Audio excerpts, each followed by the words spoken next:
नमस्कार, मेरा नाम जय कुमार है और आज हम पढ़ते हैं काव्य हेतु। यह वीडियो हिंदी साहित्य में एमए, नेट, सेट आदि परीक्षाओं के लिए उपयोगी है, छोटे बच्चों के लिए नहीं। तो चलते हैं, काव्य हेतु किसे कहते हैं?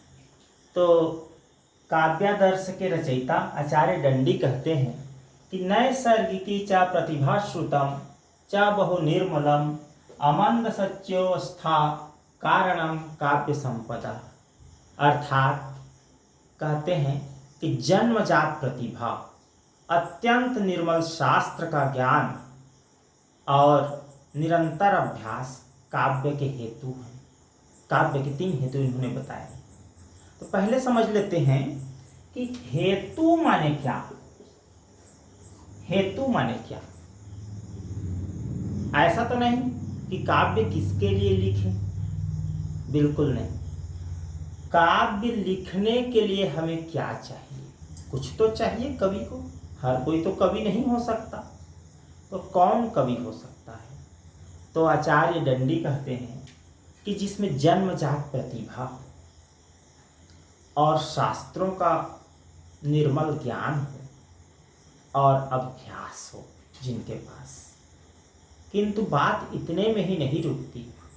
तो पाश्चात्य काव्य शास्त्रियों ने और भारतीयों ने भी इन पर और कुछ चीज़ों का, कुछ तत्वों का उल्लेख किया है।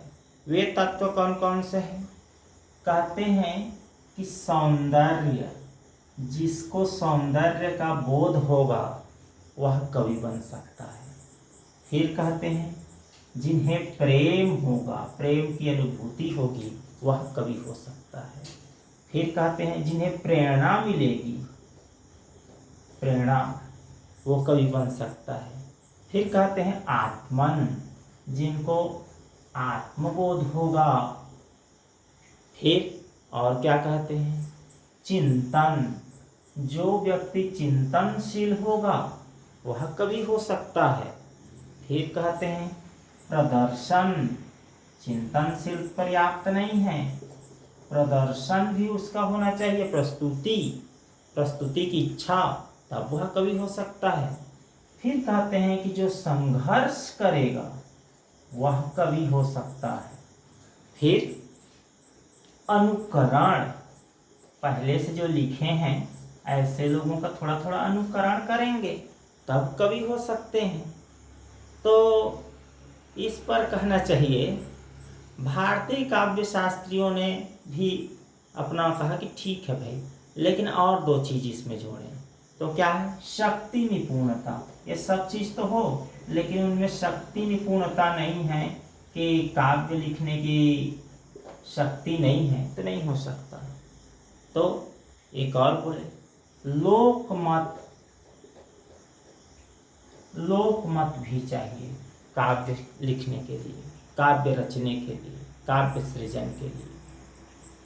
तो इन सारी बातों को तो बिल्कुल ठीक है, स्वीकार करना ही है, लेकिन काव्य शास्त्रियों ने 4 चीज़ों पर, 4 तथ्यों पर मुहर लगाई है जो सबसे महत्वपूर्ण है। तो वो क्या है? वो 4 है। इसके 4 भेद नहीं हैं, 4 कारक हैं। प्रतिभा, दूसरा व्युत्पत्ति, और तीसरा अभ्यास, और चौथा समाधि। आइए इन चारों को एक एक करके समझते हैं।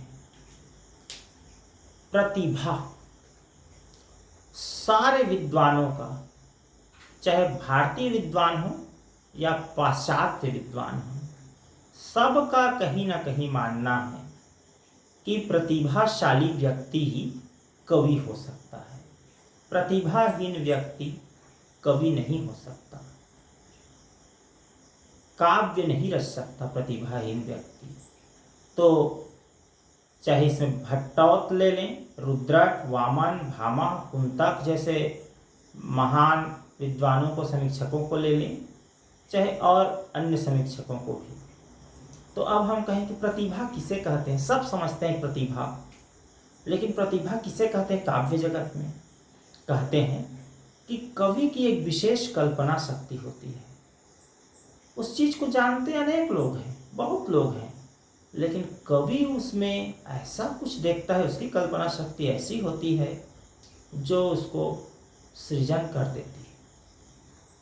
तो ऐसी कल्पना शक्ति को प्रतिभा कहते हैं।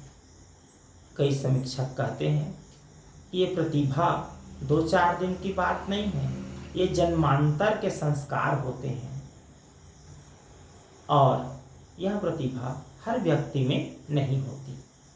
तो प्रतिभाशाली व्यक्ति कविता लिख सकता है, इसमें किसी को कोई विरोध नहीं है।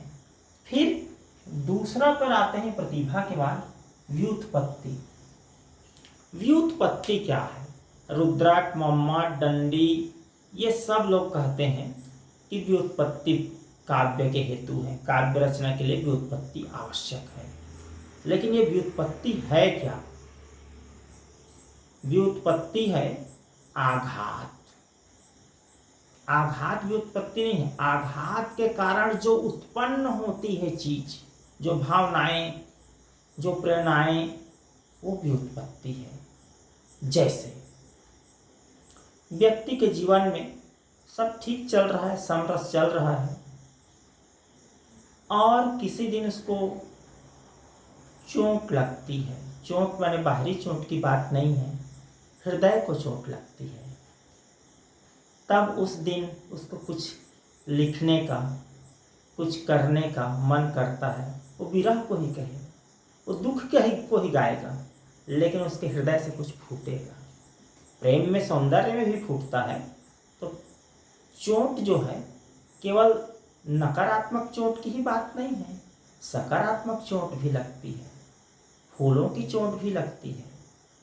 तो जहाँ चोट लगे, जहाँ कुछ आघात हो, जिसके कारण कुछ कर गुजरने का, कुछ कहने का, कुछ सृजन करने का विचार उठता है, भाव उठता है, एक उद्वेग आता है, यह तत्व है व्युत्पत्ति।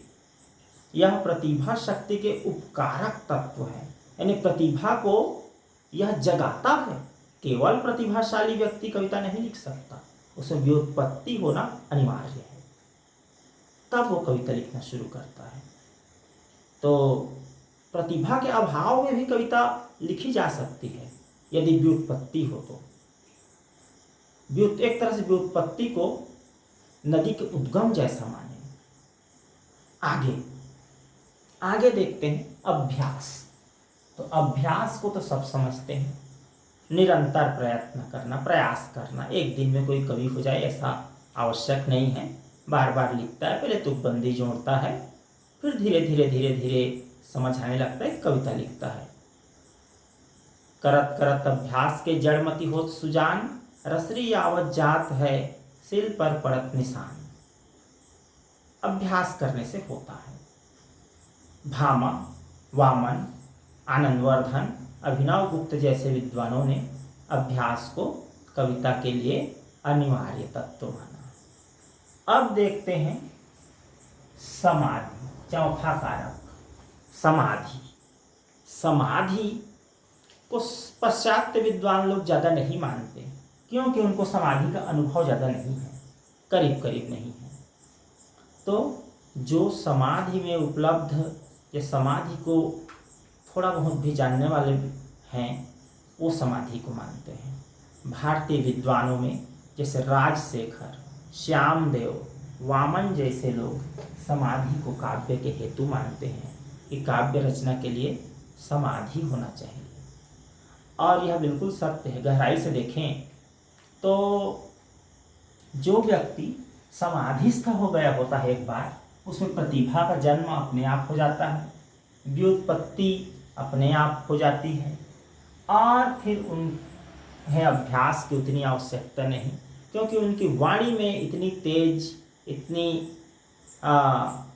वजन आ जाती है कि उनकी वाणी जो कहता है वो एक काव्य हो जाता है।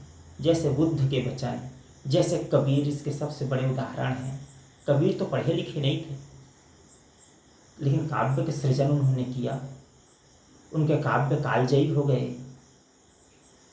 बीजक को देखिए, लोगों का कंठहार बन गया उनका काव्य। तो कबीर समाधिस्थ पुरुष थे इस कारण से। और जितने भी कालजयी रचनाएं आप देख लें, रामायण के रचयिता वाल्मीकि समाधिस्थ व्यक्ति, समाधिस्थ पुरुष। महाभारत, रामायण है, महाभारत है, महाभारत, श्रीमद् भागवत गीता। कृष्ण के बारे में तो चलो ठीक है, लिखा वेद व्यास ने, लेकिन दोनों ही समाधिस्थ पुरुष, कृष्ण हो, वेद व्यास हो, और जितने भी कालजयी रचनाएं हैं, रामचरितमानस को भी ले सकते हैं, तुलसीदास जी समाधिस्थ पुरुष थे। तो ये सारी जो कालजयी रचनाएं हैं, अनंत काल तक जिन रचनाओं को हम जानते हैं, वो समाधिस्थ पुरुषों ने लिखा। तो समाधि भी काव्य के हेतु है। और कहते हैं कि अभ्यास जो है काव्य का बाहरी कारक है, और समाधि जो है काव्य का भीतरी कारक है। तो इस तरह से यदि हम देखें तो काव्य हेतु मौलिक रूप से देखें 4 हैं: प्रतिभा, व्युत्पत्ति, अभ्यास और समाधि। इसके अतिरिक्त शुरू में हमने जो बताया, प्रेम, सौंदर्य, आत्मन, चिंतन, प्रेरणा, ये सब भी उसके सामान्य कारक हैं। तो आज के लिए इतना ही। बहुत बहुत धन्यवाद। यदि वीडियो पसंद आया हो तो लाइक और सब्सक्राइब अवश्य करें। धन्यवाद।